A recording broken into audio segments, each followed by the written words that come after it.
All right, I know it's late in the day. We're all tired. I'm a little tired. But I would like to share, just for half an hour, the results of our organic peach project. It's a systems project. We're looking at all sorts of different aspects of organic peach production, trying to come up with the best approaches in the Intermountain West and our particular challenges. So, as I said, we have a large team working on this. Dr. Brent Black, Dr. Diane Alston, Corey Ransom, and our students, 2 students, as well as our very talented and appreciated farm manager, Thor. And so we're all working together on this project, which was funded in 2009. So, Cache Valley, right? We have housing. Even back in 1975, Arvel Stark, a former farmer and also extension agent here, said one of the most profitable things to plant in an old orchard is a new housing subdivision. So that problem, unfortunately, has only gotten worse. And you know, land values have gone so high that often people just can't afford to keep on farming here, particularly on these benches. So, you know, we have in Utah, this is the actual, the Great Salt Lake used to be much, much larger, ancient Lake Bonneville, and these benches that you see along the mountain, edge of the mountain here, that's the ancient lake shore of this old lake, right? People love to build their houses up there. It also happens to be the only good land for growing tree fruit in this region because we have really short growing seasons, cool temperatures, late frosts, things like that. And these benches are well drained, right? Because the cool air flows down the canyons and then continues down into the lower areas. And so, but the benches are also experiencing the highest urban development pressures, unfortunately. So what to do? Do we say bye-bye fruit production in Utah? Or do we try and come up with something that maybe would work? Because on the plus side, we have this incredible growing urban community of people wanting local food, right? So maybe there's an opportunity here as well as a challenge. So here in the Intermountain West, we have a unique system with very short growing seasons. So in California, for example, you can easily grow cover crops over the winter. You don't have to take a whole season out of production, or you don't really have to worry about growing your cover crops at the same time. Intercroppings we might do here, but then you have competition effects. So with a short growing season, it's just a lot harder to manage a productive organic system. We also have extremes in temperature. Very cold winters, very hot summers. So this winter, it's been hovering around a high of 0 for months and months, and then in the summer it'll be 100 degrees. And plants don't like that very much. You know, it's just challenging. We also have an arid environment. If we have adequate water, that's good, right? Because we have lower pest pressure. We don't have all these horrible fungal problems that they have in the southeast. And we have shallow alkaline soils. High pH, as Laurie mentioned, can interfere with especially availability of trace elements. And we have very low organic matter. So building up enough organic matter in our soils to have a good carryover effect of nutrients is really important. However, we historically have been a real prime growing area for high quality fruit. And the reason is we have these wonderful cool mountain evenings, nights. And that's when the fruits and the sugars in the fruits are developed, when we have these cool nighttime temperatures. So peaches here in Utah are some of the best I've ever tasted. They just have these incredible sugar contents. And as I say, we have this intense pressure from urbanization. So, possible solutions, right? Diversification. Foods with a story. Organic is just one story. There are many, many other stories that could be told, and you know, your imagination is the limit, and convincing the customer that your story is a story that they're interested in. We had a mention to stories early this morning from Washington State. So I really think with this growing urban population, growing interest in local food and organic or other stories, that could really provide this niche opportunity for our local growers to stay in business and thrive.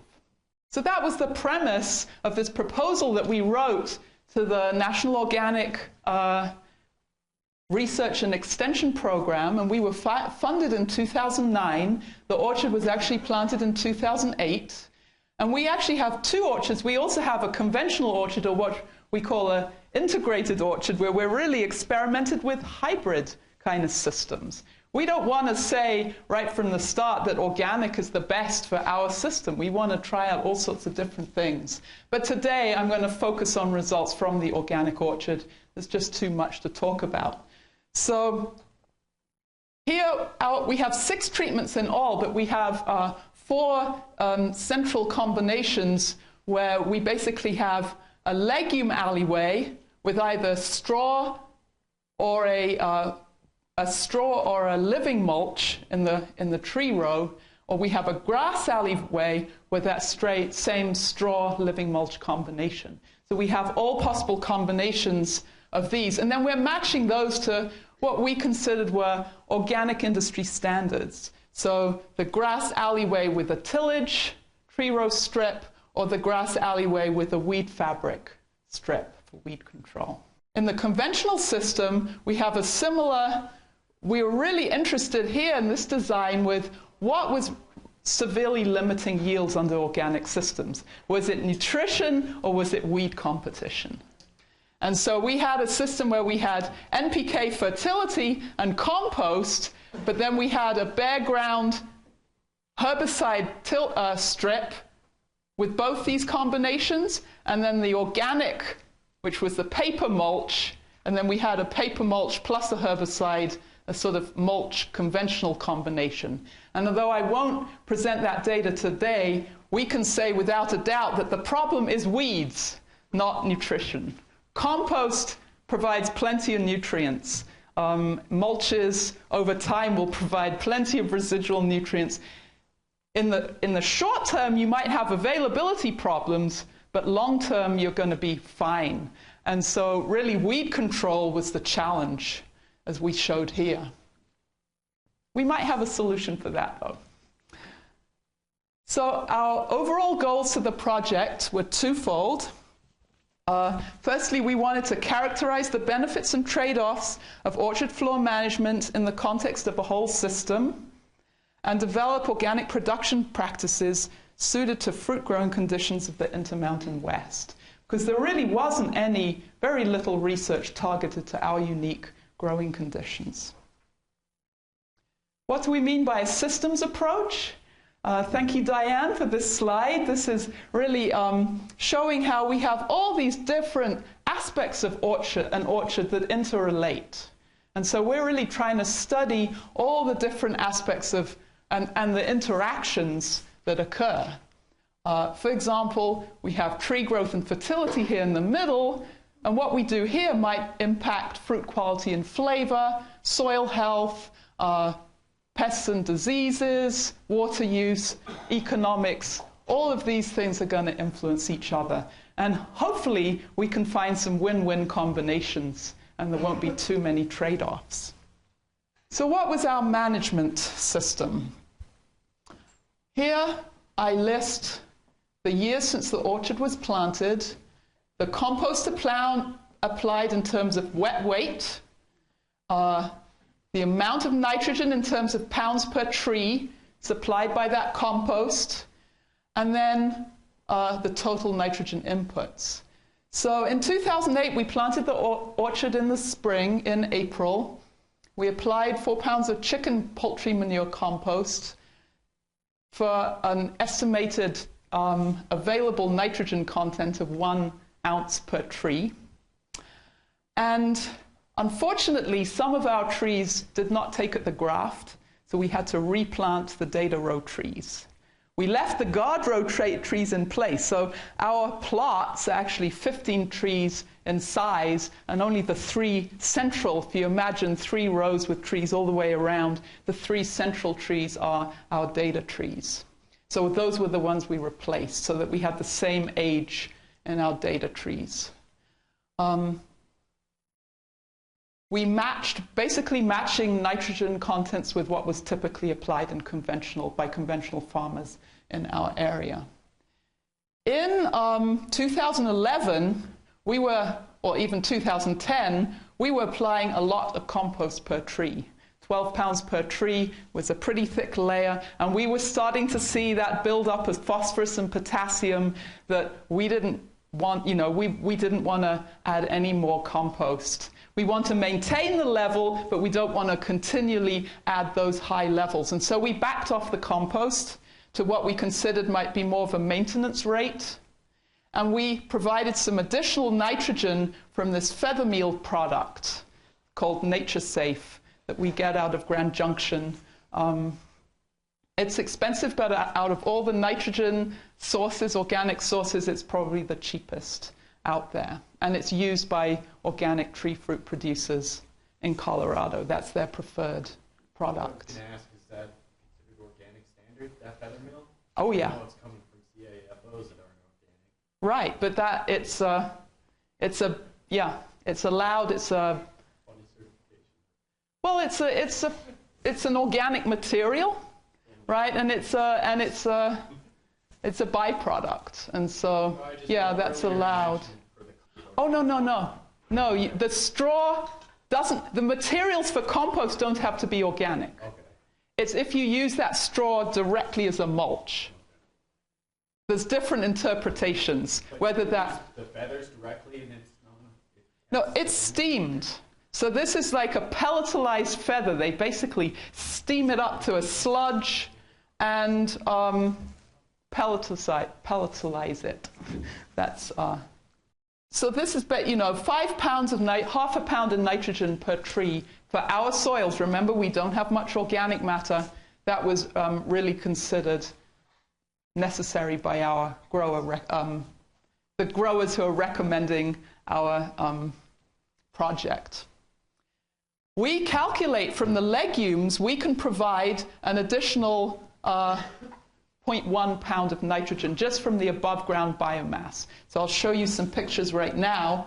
So here we have a bird's foot trefoil legume growing. It's sort of similar in growth habit to alfalfa, but doesn't produce nearly as much biomass. So we use this mow and blow technique with this legume. And we compared that to a grass, which is right there. Here we have our weed fabric tree row, our tillage tree row. And you can see the straw and the living mulch is pretty much weeds. So early season, straw does a good, pretty good job controlling weeds, but by the middle of July, you can barely see the difference. And our alyssum, I don't know if you recall that picture that I had when the trees were really small, we couldn't get it to reseed itself in our climate. We saw the little seedlings coming back, and then late frost would take them out, and so we just couldn't get it coming back. And so our living mulch is mown weeds. We have this till strip here, the Swiss sandwich system, and that's where we apply our fertilizers, the compost and the feather meal. So those are our 6 treatments. So what about the results? As shallow as we can. As shallow, do we use a rototiller, Thor? Is that what we? Yeah.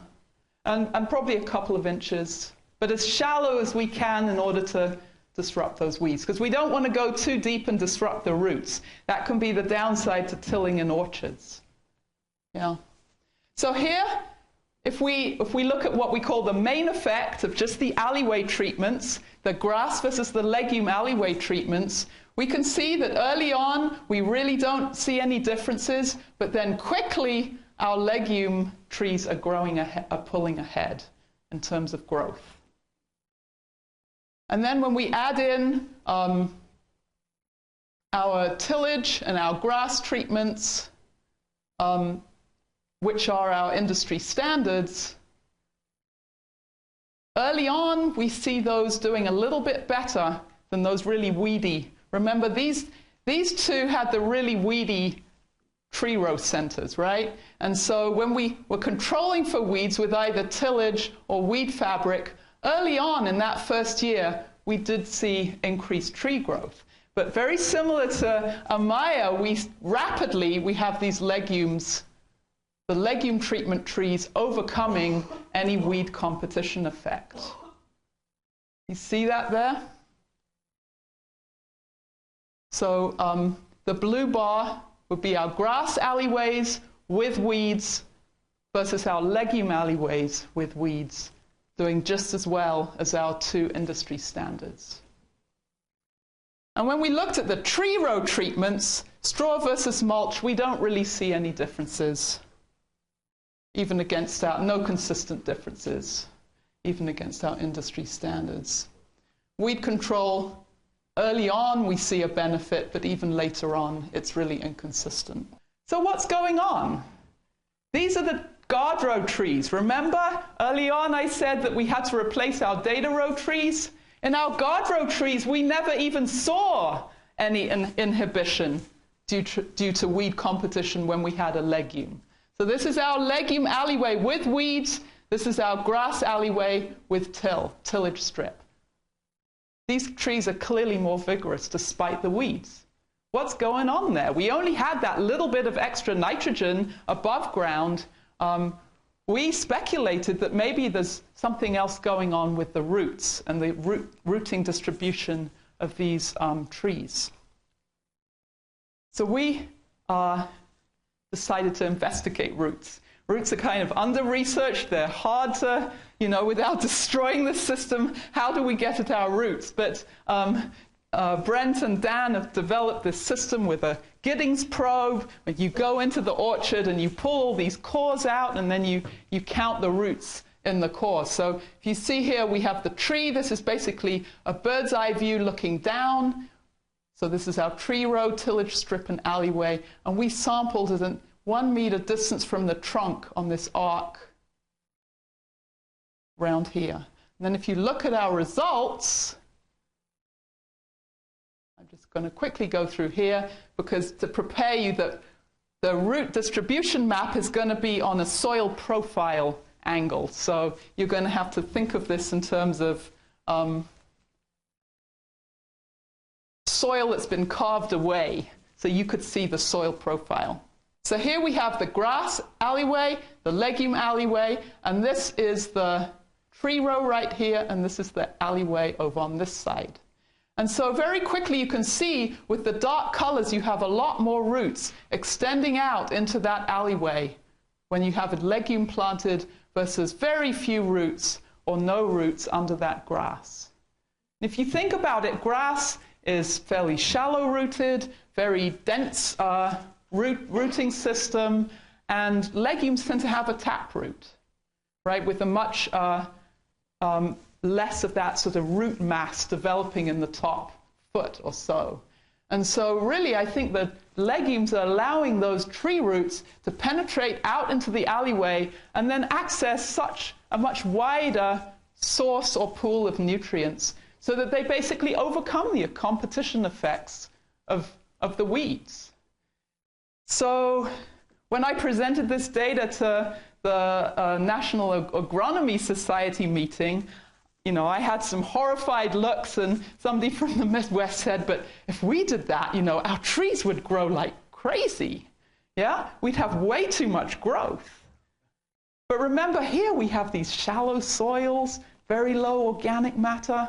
I think in Utah this could work. We also have lower pest pressure, because the other potential downside to legumes is increased pests. And Diane has been looking at that, and that's unfortunately another talk for the future, but we're hopeful that we can manage any increased pests that we might see. Obviously, as the orchard matures, you have more shading. Those legumes are starting to crowd out anyway with other grasses. So maybe, and also our grass systems are having legumes moving in, and so the system sort of equilibrated a mix. But for establishing young trees organically, I think an orchard alleyway planted to a legume is definitely the way to go, providing you don't have voles, and you keep an eye on that, because that's another potential downside. So just briefly a little bit on the orchard irrigation system that we use. So we have a newly installed suspended sprinkler system, simply because when we had them on the ground, we suffered from what we called cultivator blight, cut lines, just a horrible mess. And so now we've suspended the system from a trellis like that, and that seems to be working really well. And all of our plots are basically plumbed separately so that we can supply the exact amount of water that each treatment needs, and no more and no less. And we can also then add up all the total water inputs to see which treatments use more water and which use less. So the way we do that is that we use this soil probe called a diviner. And then we basically, early in the spring, when the profile is saturated, we determine what field capacity is, just to calibrate it, and that's this blue line along here. And then just prior to an irrigation event, we will basically measure the water content, and then after an irrigation event, measure the soil water content again to just confirm that we have recharged the profile. And we can use this to calculate how much water we need to put in. Prior work by another graduate student on the project suggested that these legumes were using more water. And I think we're definitely seeing that trend here. Over time, the legume definitely appears to be using more water. But it may be seasonal dependent, and it may be restricted to certain times in the growing season. For example, in 2011, we had a really, so this is June and this is July, so it was a really wet year, so we didn't even start irrigating till well into June. And there were a few times that the legumes were using significantly more, as indicated by this little star here. In 2012, we had a really dry year, so we were irrigating much earlier, and early on in the season, the legumes were using more, but later on, there really wasn't any significant difference. So might be seasonal dependent as well. We're still analyzing the data, and that would be a good thing to take into account, absolutely. But there could be an interaction effect there. That's, yeah, right. And again, with the mulch, we were expecting a water savings, right? That was another benefit we were hoping to see from our mulch. However, we really did not see that. In fact, in some instances, the straw was using more water than the living mulch. And again, that's probably just variability in the data. But remember, it's so dry, and this is a fairly sandy soil. What we did find using was that we were only irrigating once a week, and it probably wasn't enough. But we were limiting ourselves to that interval for research purposes, so we could actually collect data. And I think, at some point, the system dries out so much that the mulch doesn't have any further effect, right? So I think that's what we're seeing there. So to conclude, organic tree growth, tillage, weed fabric, and legume alleyway were equivalent. I didn't show you that data, but tree growth was equivalent to our conventional orchard planted at the same time. And when we planted legumes in that alleyway, we were able to overcome the effect of weed competition in the tree row that had a huge effect on tree growth with a grass alleyway. So that was a surprising and really encouraging result, because later on in an orchard, maybe weed pressure is less than, critical in an established orchard anyway. But early on, for an organic system, planting these legumes may be the solution to intensive tillage or other expensive alternatives. We've seen no adverse impact on pests as a result of legumes as yet. Maybe some results starting to show up in the latest, as we're looking at this data in more detail. But we didn't have a fruit crop last year. We lost it to frost. And so this season and also next season, we're really going to gear into the production phase of the orchard and start to look at the effects of the pests on actual fruit quality and damage. And so we're still to collect that data. And as I said, legumes may use more water. Drew, did you have a comment? So vole problems might be an issue for some people too, depending on where their orchards are located. You can use raptors potentially. Definitely want to make sure you mow in the fall, clear out any habitat. But we haven't had that problem. But I know that is a concern of our growers, that maybe, especially out in these more remote orchards where there's surrounded by sagebrush and attracting voles from large areas of habitat to these very succulent legumes. Could be. So, yeah, there's always trade-offs, right? It's very rarely that we have these systems that all stack up in our favor. But for certain situations, it may really work. Or if you can use tree guards or trap for voles, there may be ways around that potential problem. No, the weed control is not our goal. Our ultimate goal is tree growth, tree establishment, and then production, right? And absolutely, yes, yeah. So the legumes are providing, you're growing and fixing your own nitrogen in the orchard. So hopefully in the future we can cut out this feather meal stuff, right? And I think that's the next stage of the project. How much, could we cut that out? Maybe 100%. Ideally, we would. But weeds are part of the system we have to deal with, because in young fruit tree stands, they can be incredibly susceptible to weed pressure. You can kill a young orchard without managing your weeds.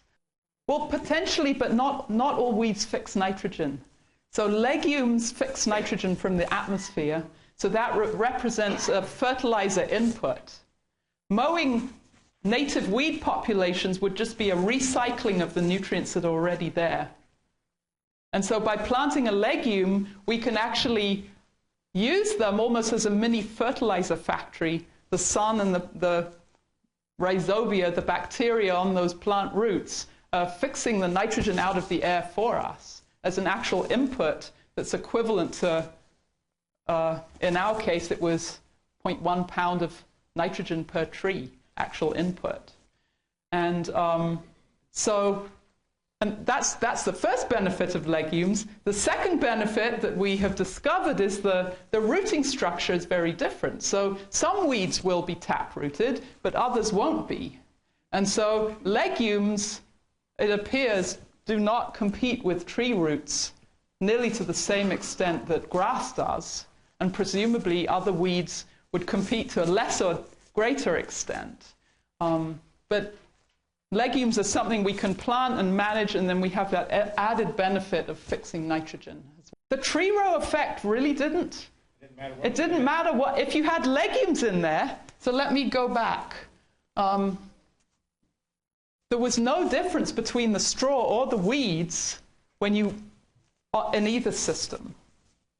Well, early on, the tillage and the cloth did better. In the very first year. We go back to some of our yield data. Let me go over this more slowly. Yeah, here. Yield data is at the end, right? No, so this is that's the tree growth. Yeah. So here, basically, we have the alleyway effects. So the blue bars are our grass alleyway. The legume is our grass alleyway. And remember, within each of those, we have both a straw and a living mulch tree row treatment. But we've compared these with the industry standards, which is a tillage tree row and a weed fabric tree row treatment. So in this first year of establishment, we were seeing slightly more growth, tree growth, with our industry standard organic treatments. But in the second year, we also see that, but see the red bar, it's catching up. And the red bar represents those legumes. And by the third year, the legume, there's no difference between trees grown with a legume in the alleyway and weed control treatments using either tillage or fabric.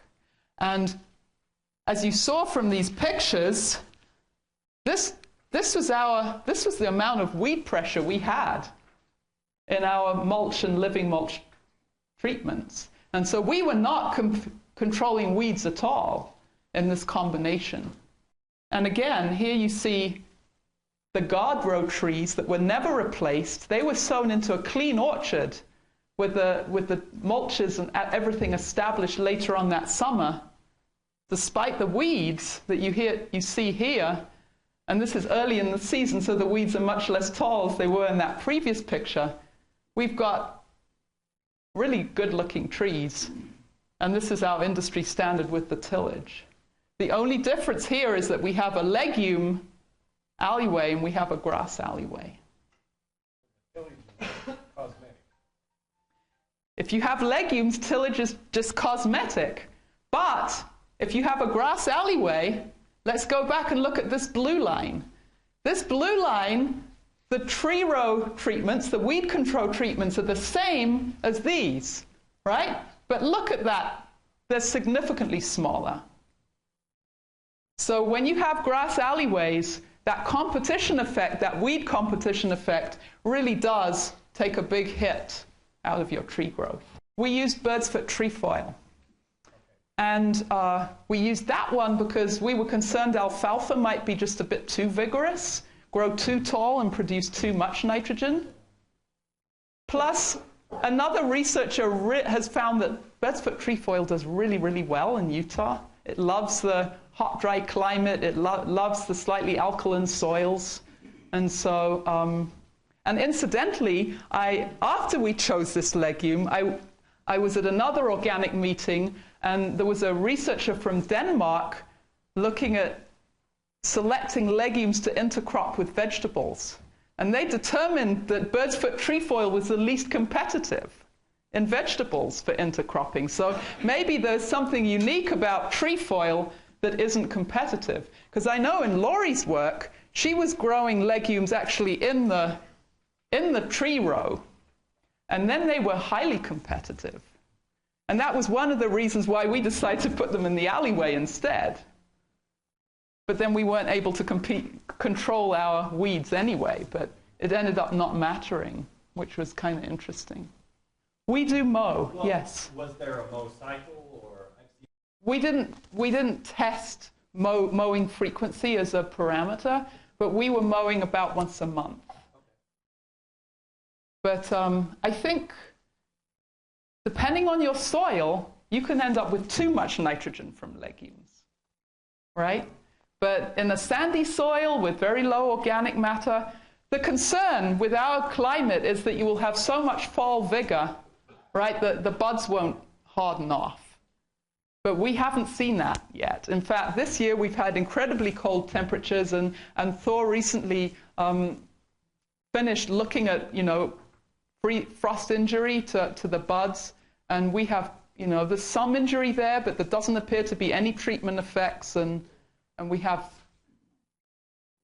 so we're not, at this point, we're not seeing any negative effects of the legumes.